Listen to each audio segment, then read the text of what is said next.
ప్రస్తుత గజిబిజి జీవన విధానంలో ప్రతి ఒక్కరూ శారీరక మానసిక ఒత్తిడులను ఎదుర్కొంటున్నారని, అలాంటి పరిస్థితుల్లో యోగా ఉత్తమ జీవన విధానమని అంబేద్కర్ ఐక్య పోరాట సమితి జిల్లా అధ్యక్షుడు అల్లూరి భూమన్న అన్నారు.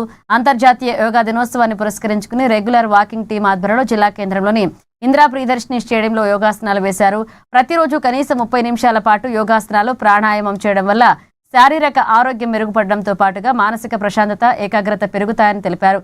ఐక్యరాజ్య సమితి పిలుపు మేరకు ప్రతి సంవత్సరం జూన్ 21న ప్రపంచవ్యాప్తంగా అంతర్జాతీయ యోగా దినోత్సవాన్ని నిర్వహిస్తున్నారన్నారు.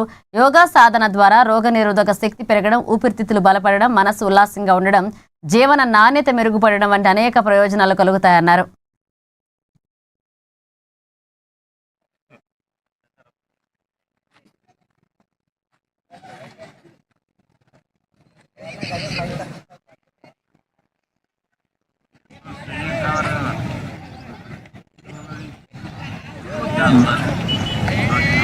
ఈరోజు అంతర్జాతీయ యోగా దినోత్సవం సందర్భంగా మరి పెంటపర్తి ఉషన్న గారి ఆధ్వర్యంలో రెగ్యులర్ వాకింగ్ టీం ఈరోజు యోగా డేని ఘనంగా నిర్వహించుకోవడం చాలా సంతోషం.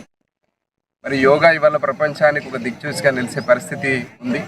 మరి దేశంలో, భారతదేశంలో పుట్టి యోగా కానీ ఎక్కువ కాలం బతకడానికి మరి యోగా ఒక కారణం అవుతుందని చెప్పేసి, మెడిటేషన్ ఒక కారణం అవుతుందని చెప్పేసి మరి ఇవాళ ప్రపంచంలో చాలా మంది, ఈవెన్ మధ్యతరగతి ప్రజలు, తర్వాత లో లిటరసీ ఉన్నటువంటి ప్రజలు కూడా మరి యోగా వైపు, మెడిటేషన్ వైపు వస్తూ వాళ్ళ ఆరోగ్యాన్ని కాపాడుకునేటటువంటి ప్రయత్నం చేస్తున్నటువంటి సందర్భం.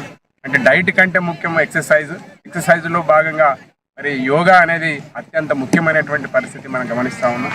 మరి చాలా సంతోషం. ఈరోజు మరి ప్రపంచ స్థాయిలో భారతదేశానికి ఒక ప్రత్యేక గుర్తింపు తీసుకురావడానికి యోగా ఒక కారణం అని చెప్పేసి మరి ప్రపంచవ్యాప్తంగా ఈరోజు భారతదేశంలో జరుగుతున్నటువంటి యోగా కార్యక్రమాలు చూస్తూ ఉంటే చాలా సంతోషం అనిపిస్తూ ఉంది.